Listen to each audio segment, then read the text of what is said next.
Avant tout, abonnez-vous sur notre chaîne et partagez nos vidéos.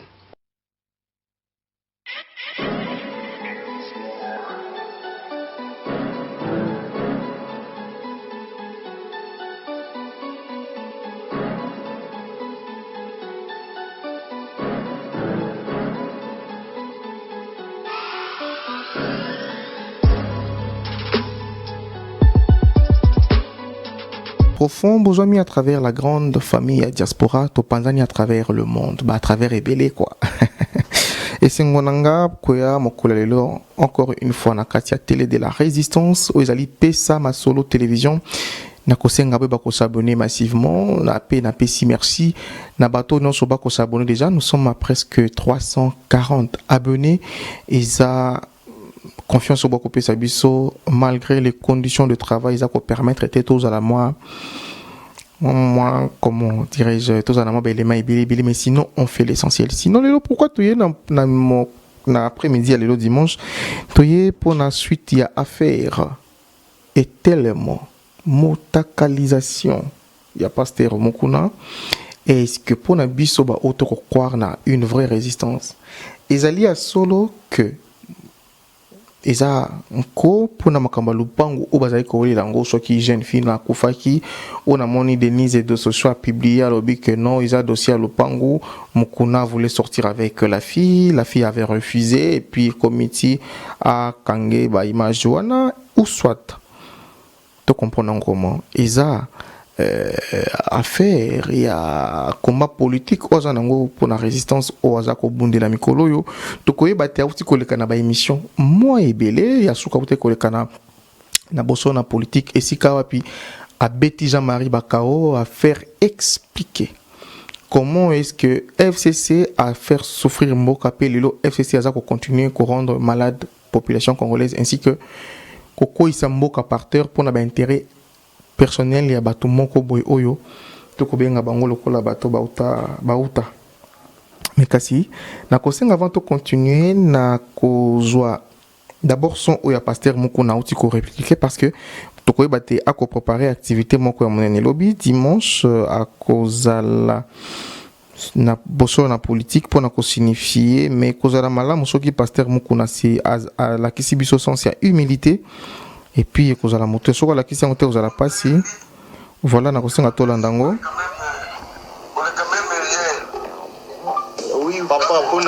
pona biso sali biso passe faut ba kokyo sali lo ba bongo te vraiment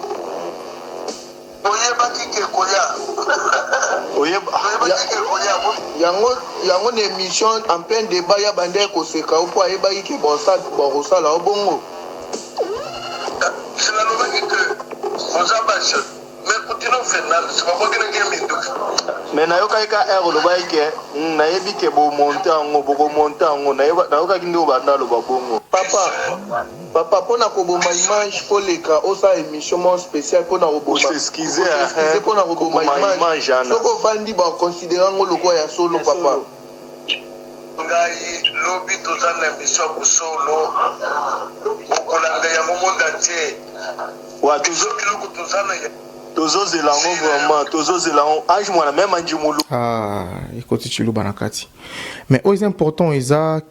c'est que moi je peux demander au pasteur Mukuna ezali humilité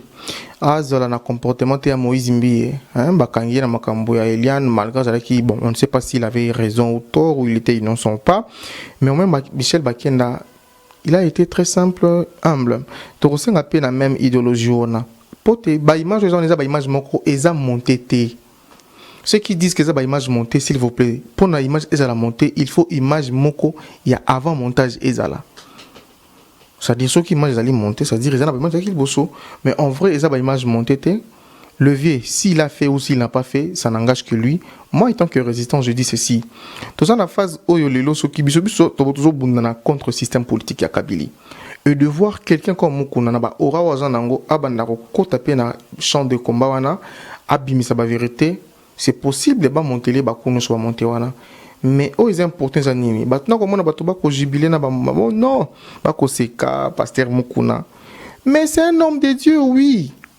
maintenant on va éviter que non na domaine spirituel ba kombe ezali on sali nzambe bazo souffrir ébélé basali ya nzambe bazo souffrir ébélé. C'est vrai que moi je pense que na façon na biso toujours moni na makambo il n'est pas important tout ça télé parce que ça mosali ya nzambe. Non, immoralité on ne refuse pas ezali na mboka na biso soki kutu na Sénat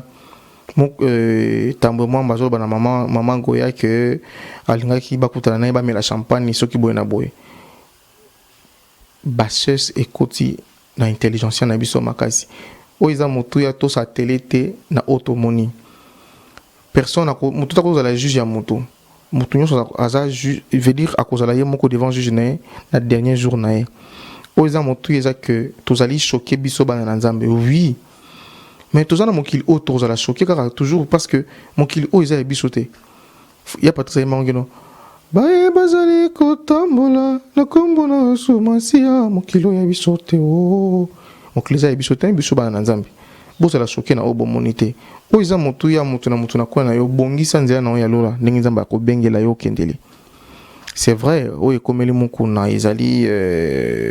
nga na compréhension na nga ezali attaque venant du FCC prévané tala devait bandi ko finga Kabila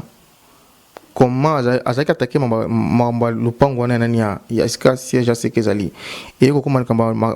mona mwasho bakolo bakeno azalaki nene telemo et ko koma oh non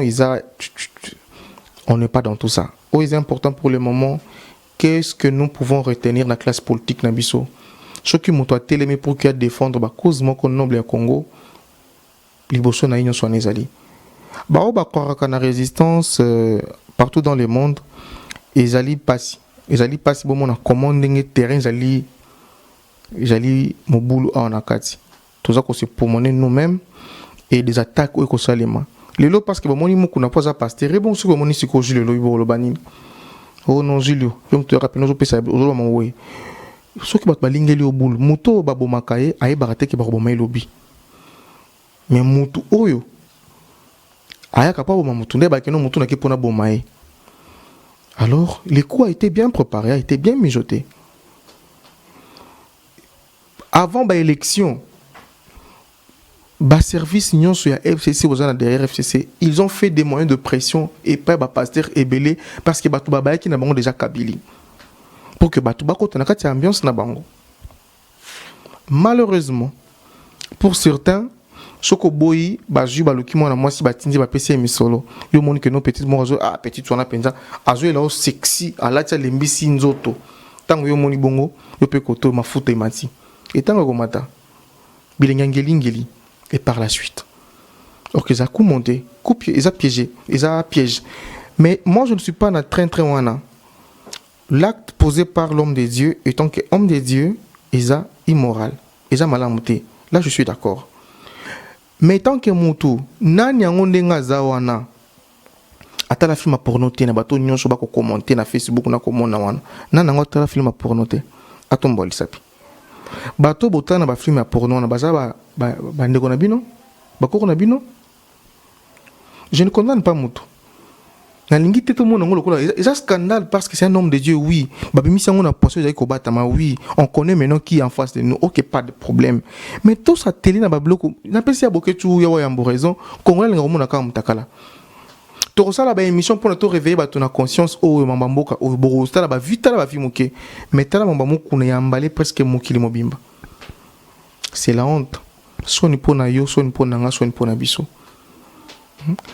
tokosala ba émission pour na mbetali occupation ya mboka na biso na ba Rwandais okotala ochango na chaîne boy même pas 1000 vues même pas 50 abonnés na mkolo moko mais makambo tala ne bato bazowelela ba mona mutakala ya mukuna et qu'est-ce que vous en ferez to bundisa to bisano maile to simbisa maile to tala que non to ça na deux ennemis ya biso peuple baza ko tumisa to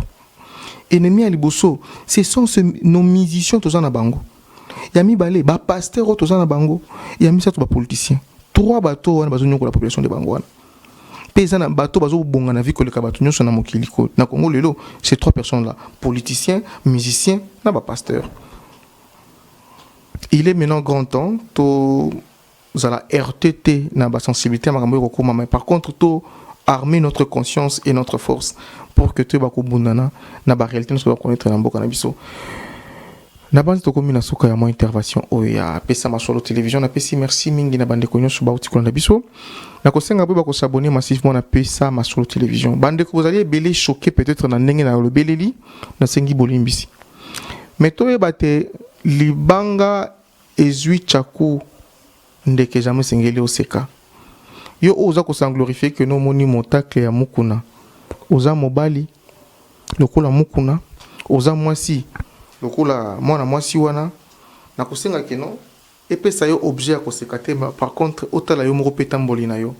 c'est vrai que tant que toza ko s'engager na combat politique il y a certaines vites de saleté neti biso ba o ko hotel ko na hotel même na venue au vanda koza na confiance na to banga bato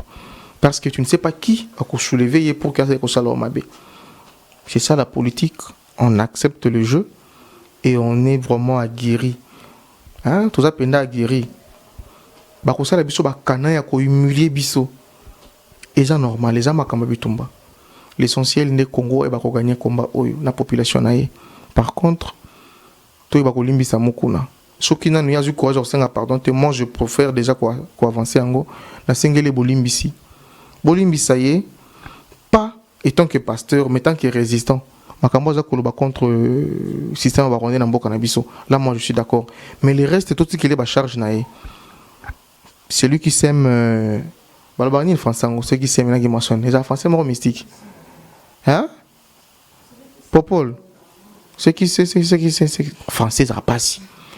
Oyo loni nde ya kobuka. Soko loni combat ya résistance okobuka lokumu ya résistance. Soko loni bo job ba mutakalisation okobuka peka rende bo job wana. Oya motu ya la résistance et ça état d'esprit. Moto nous allons résistants ou za ko combattre le même combat na biso, nous allons l'appuyer quelle que soit ba erreur naé. L'essentiel n'est voir la résistance et en ampleur nango. Le combat pour le Congo, il y a combat à Moutounionso, de tous bords. Merci beaucoup. Na komi na suka émission, na pesi matondo mingi na popola yombe na sima caméra. Na pesi Kulutu Zeble Congo. Na ça hello vidéo Kulutu nangai. Merci beaucoup. Joyeux anniversaire na Kulutu nanga Zeble Congo. Nzambe alola mona yo. Abakisela yo mibu ebele, apesa yo mayele ya Salomon, apesa yo courage ya David, apesa yo détermination ya vérité des urnes te. Apesa yo détermination na combat oza ko défendre ngo utakala, ça fait presque plus de 10 je crois 10-12 ans. Au plus même plus que ça ozo combattre ba inégalité et puis ba injustice za ko lekana mboka na biso. Quant à moi Nzambe wani wa mo benisha, Mungu wangu akubariki, Nzambe nanga apambola yo. Merci beaucoup. Ciao, ciao.